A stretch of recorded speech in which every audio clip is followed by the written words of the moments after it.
හෝඩියේ ඉඳලා ඉංග්‍රීසි ඉගෙන ගන්න ඕන. මට මුලින් ඉඳලා ඉංග්‍රීසි ඉගෙන ගන්න ඕන. මම ඉංග්‍රීසි මොකුත්ම දන්නේ නැහැ.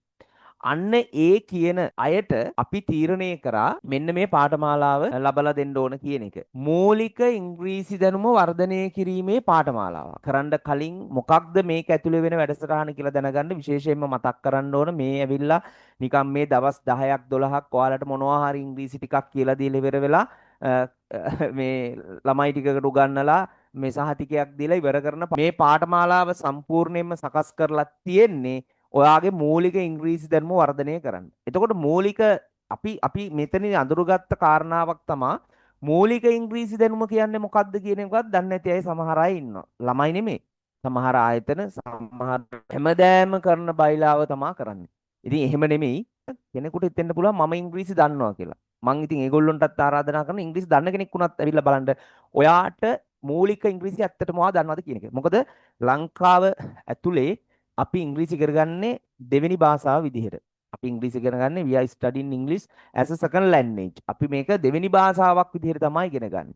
මේ පාඨමාලාව වෙන කොහෙවත් ලංකාවේ නැහැ. මේක තමයි ලංකාවේ අංක 1 පාඨමාලාව. ඔයාට ඉස්සරහට දැනගන්න පුළුවන්. සම්පූර්ණ ඉංග්‍රීසි වල බේසික් නොලෙජ් එක කියන්නේ මොකක්ද?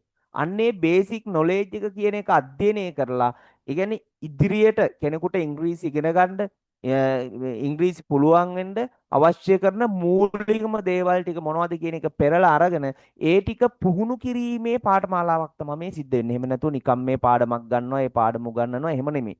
මූලික කරගන්නේ මේ පාඨමාලාව බේස් කරගෙන තියෙන්නේ මෙන්න මේ ඇක්ටිවිටි බුක් එක හරහා. හරිද? මේ ඇක්ටිවිටි බුක් එක හරහා මේක ඔයාලට කොයි වෙළඳපොලේ මිලදී ගැනීමට අවස්ථාවක් ලැබෙන්නේ නැහැ. මේක ලබලා දෙන්නේ මේ පාඨමාලාව කරන අයට පමණයි. මොකද මේක නිකන් අරගෙන බැලුවා කියලා තේරුමක් නැහැ. මේ පොත් මේ බුක් එක මේක චැප්ටර්ස් ගොඩක් තියෙනවා. මේ පොත කියලා කියන්නේ ඉංග්‍රීසි භාෂාවේ සම්පූර්ණ මූලික දැනුම අන්තර්ගත වෙන පොතක්. ඒ වගේම තමයි නිකන් ඒ දැනුම නෙමෙයි, මේකේ දැනුම විතරක් නෙමෙයි තියෙන්නේ. මේ හැම ටොපික් එකකටම අදාළව ඇක්ටිවිටීස් තියෙනවා. මේක ඇක්ටිවිටීස් බේස්ඩ් කෝස් එකක්. ඒ කියන්නේ මූලික කරගෙන තියෙන අපි පාඨමාලාව සඳහා ඇක්ටිවිටීස් ක්‍රියාකාරකම්. මොකද ප්‍රායෝගිකව තමයි අපි මේ සියලු පාඩම් ඔයාලට උගන්වන්නේ.